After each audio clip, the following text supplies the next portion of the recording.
Whew, I feel like I have burp coming on. Hi everybody, it has been a really long time again since I've last vlogged. I said that on my #MeToo video. I think it's been 3 weeks. In my defense, I've started a couple of new gigs as a freelancer, and I have just been trying so hard to get used to the new routine and the new schedule and the new clients and the new demands, and I guess I'm just having a hard time keeping up, and I was feeling really bad about not getting to you guys. And anyway, so here I am, I'm back, and I thank you for coming back and watching more videos. I really appreciate it. I think I have like 34 subscribers now, and like I keep saying, it means a lot to me, so thank you so much. So today I wanted to talk about the topic of suffering in silence. If you're a religious person, especially if you're Catholic, I'm Catholic, it's a topic that we talk about a lot in our religion, I guess. When I was a kid, I read a lot about saints, which if you're not familiar with what saints are, Saint Mother Teresa is probably you probably know her. A saint is basically someone that the Catholic Church officially recognizes as someone who's exceptionally holy. That's my way of simply putting it.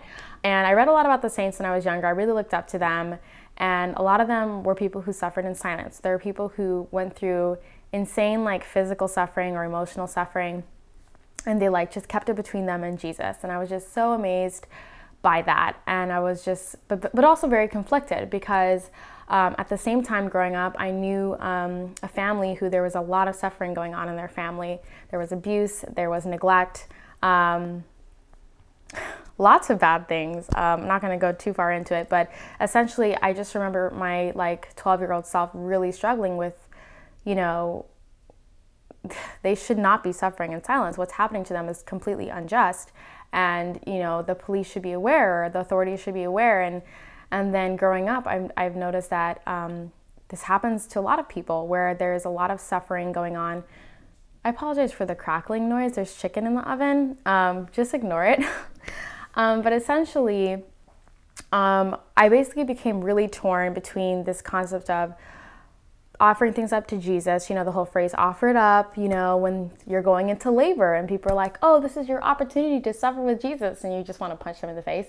But there's this concept of, you know, suffering in silence, offering it up, but then there's also this other part of it of like, when really unjust things are happening, if no one talks about it, they're never going to be addressed, and bad things and bad people are going to continue to run rampant and do whatever the heck they want. So where do we understand what to do with this as like people who believe in suffering in silence, people who are religious? So I've been thinking about this for many, many years, talking to priests about it, and recently something has come up in my life where I really needed to address this, because there were some seriously unjust things going on, some serious reputations being damaged, lots of lies happening.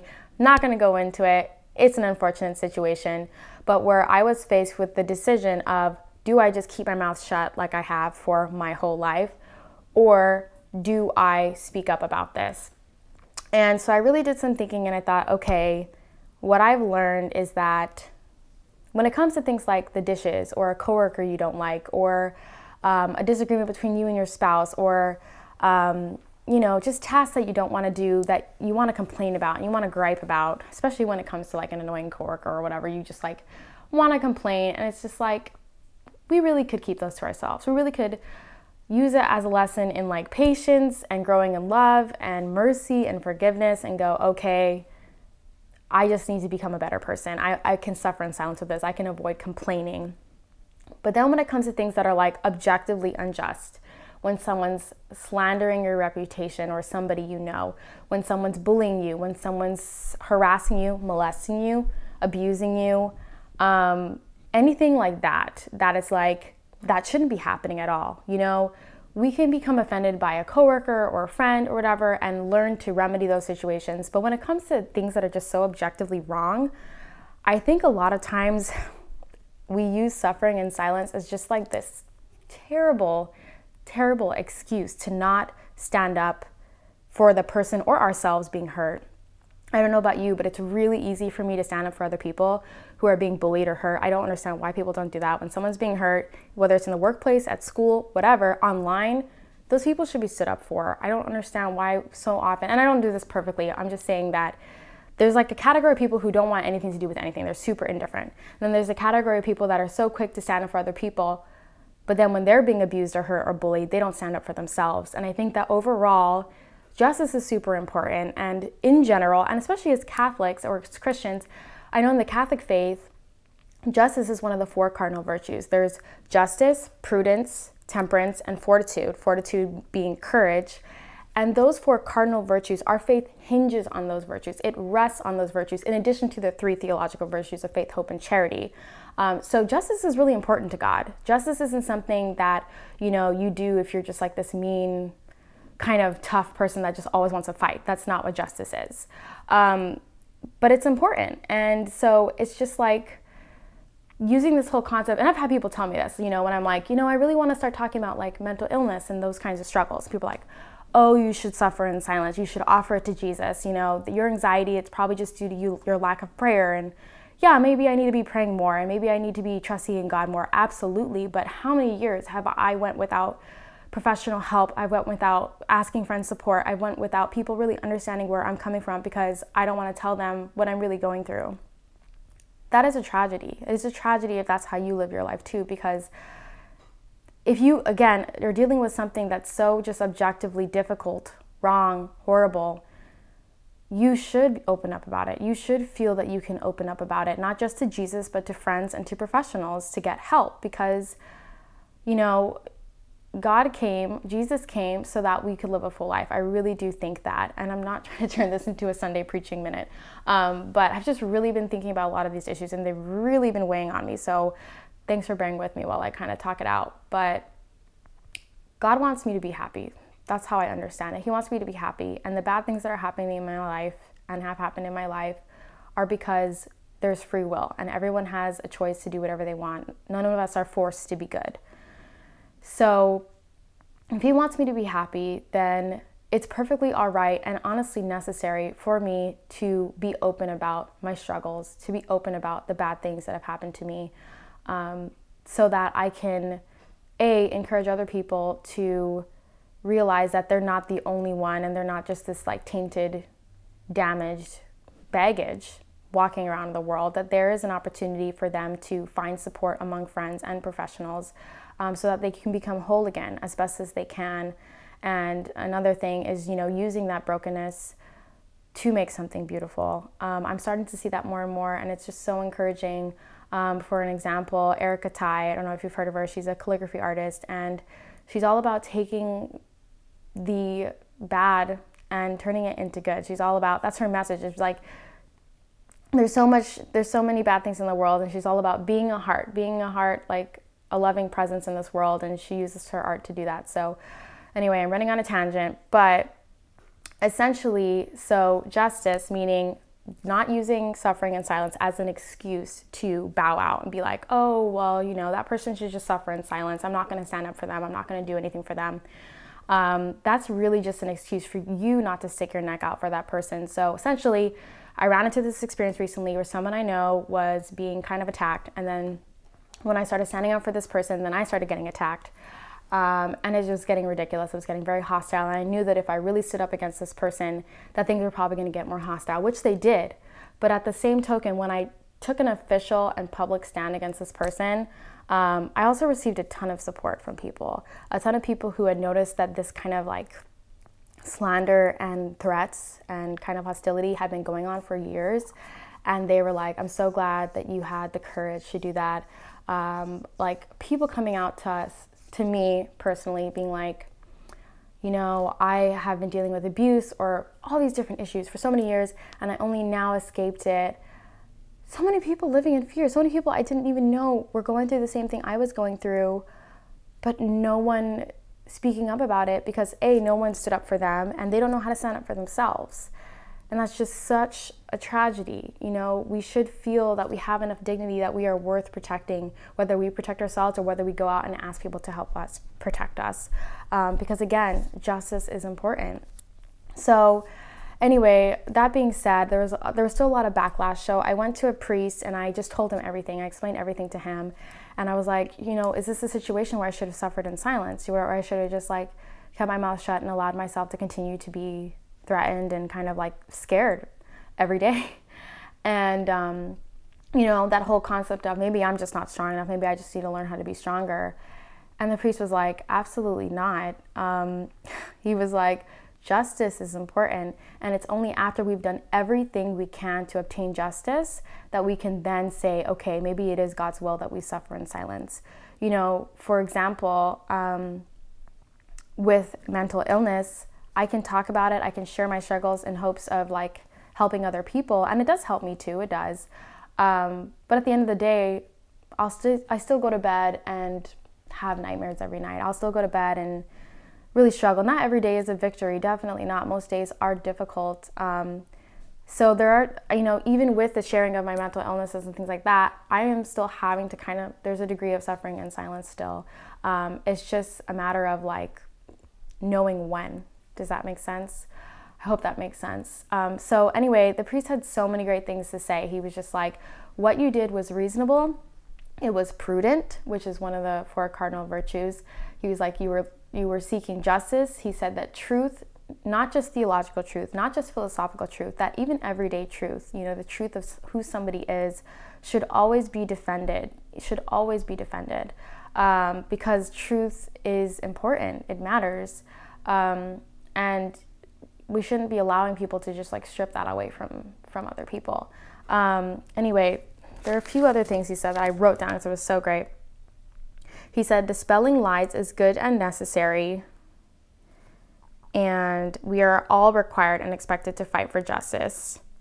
So anyway, I hope that makes sense. This is a really hard topic, and that's why I did go to a priest that I really respect and admire and trust, and asked him about it and just told him the whole situation so we can get a good understanding. And to me, that made sense. I think a lot of times I've been, I'll lean on the whole, let's just suffer in silence and offer it up when it's too difficult to fight for justice. Because let's be real, like I always say, preaching to the choir, loving somebody and seeking what's good, what's right, seeking justice is very difficult. It's very inconvenient. It doesn't always result in you winning. Sometimes almost never. I mean, for instance, when there's a bully and you stand up to that bully because they're hurting somebody else, and you end up kind of getting bullied too as a result because you told that bully you weren't going to just sit on the sidelines while they did whatever they wanted with people. It doesn't always result in you being the hero. And I think in our culture and in a lot of our movies, which I love superhero movies, don't get me wrong, love superhero movies, but we see superheroes who like have these supernatural powers and they're able to just beat up all the bad guys, and it's like, here are us like everyday people who, you know, don't have those supernatural powers. So then who are we to really stand up?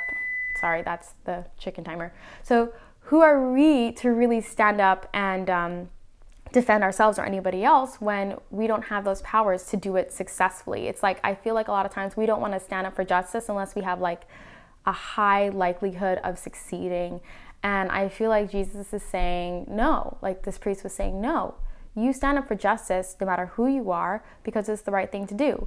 And it doesn't matter if you end up getting pummeled on top of it, you know, like Jesus's magnificent victory over sin and death wasn't him like standing on top of a rock and defeating all the bad people in the world.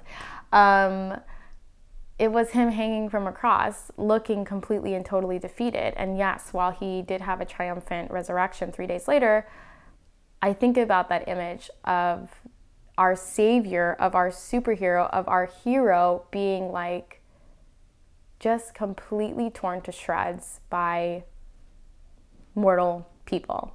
You know, he wasn't like Superman flying around the earth, turning it or whatever. He looked really weak, and he got really hurt as a result of what he was trying to do for us. And so I try to think of using that to be brave, because I'm just a small little me.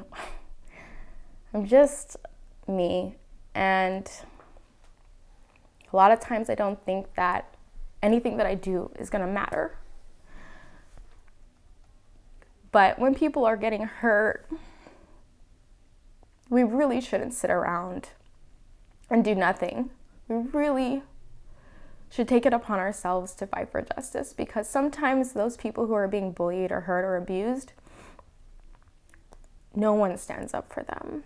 And let me tell you, when you're being abused, you don't even want to stand up for you, because you're being told by your abuser you're not worth standing up for and that you're just a piece of crap. And anyway, I'm making this video because that seriously needs to change. You know, as a Catholic, as a Christian, as anybody who believes anything or nothing, you have dignity. No matter what we believe, the level playing field is that we all have dignity. And when someone decides to treat other people less than their dignity, that person should be called out. And you need to put up a boundary with that person. You need to say, no, I am better than this. You're not allowed to treat me this way. And to the same token, if you are going through something where you feel like someone is not treating you on par with who you are, with who you've been made to be, your dignity, whether you believe that, you know, Jesus made you or you're just brought into the world for any purpose or no purpose at all, you have dignity. And if you are suffering and you're going through something, it is worth talking about. It is worth asking for help. You are worth getting help. Please don't say that you're just suffering in silence and that's what the good Christian is supposed to do, because I quite honestly think that sitting around suffering all the time, getting depressed as a result, and then not really contributing to the world and your family and those around you because you are so broken, I don't think that's what we should be doing. I don't think that's what God wants me to do. So anyway, I hope that we can all just go into this week realizing our dignity and looking around us and standing up for those that don't have anyone to stand up for them.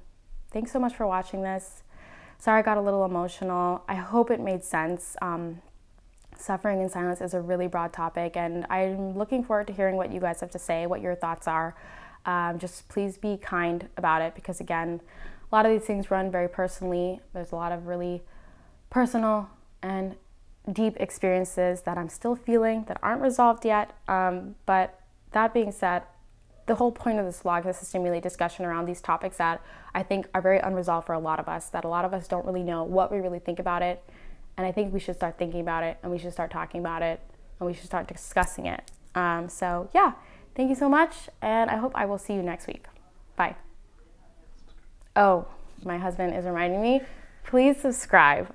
I am a YouTuber now. Well, I also work, but I would love for this to become eventually like, I would love to be able to justify myself every single week to be like a part-time content creator, if not a full-time content creator. I love talking about these things, and anyway, I love making stuff for you guys, and I love just, I should also take this as an opportunity to bring up the fact that since I've started vlogging, I think I've made like 5 or 6 vlogs, but a lot of them have been about mental illness or surrounding that topic.